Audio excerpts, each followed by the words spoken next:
सातत्याने बरसणाऱ्या अवकाळी पावसाने नांदेडच्या रस्त्याची प्रचंड दुरावस्था झाली आहे। ऐन पावसाळ्याच्या तोंडावर रस्ता दुरुस्तीचा मुहूर्त काढण्यात आलाय, त्यामुळे नांदेडकरांना प्रचंड मनस्ताप सहन करावा लागतोय। विशेष म्हणजे नांदेड शहरात रोजच किरकोळ अपघात होत असल्याने वाहन चालवताना नागरिकांना जीव मुठीत धरून प्रवास करावा लागत आहे।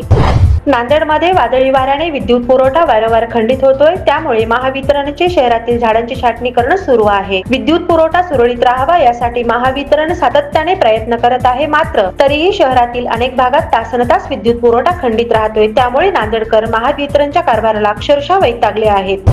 ऑपरेशन सिंदूर मध्ये भारतीय सैन्याच्या गौरवासाठी आज देगलूर, हिमायतनगर आणि तामसा शहरात तिरंगा रॅली काढण्यात आली। महायुतीच्या कार्यकर्त्यांनी या रॅलीमध्ये मोठ्या संख्येने सहभाग घेतला होता। भारत मातेचा जयघोष करत शहरातून काढलेल्या या तिरंगा रॅलीचे जागोजागी स्वागत करण्यात आले।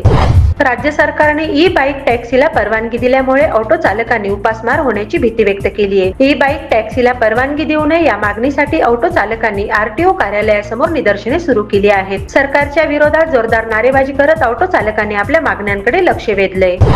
आज शिवसेनेच्या वतीने तिरंगा बाईक रॅलीचे आयोजन करण्यात आले होते। शहरातील जुना मोंढा भागातून राज कॉर्नर पर्यंत ही रॅली काढण्यात आली। या रॅलीमध्ये शिवसेनेचे आमदार हेमंत पाटील, नांदेड दक्षिणचे शिवसेनेचे आमदार आनंद बोंढारकर यांच्यासह शेकडो शिवसैनिक सहभागी झाले होते।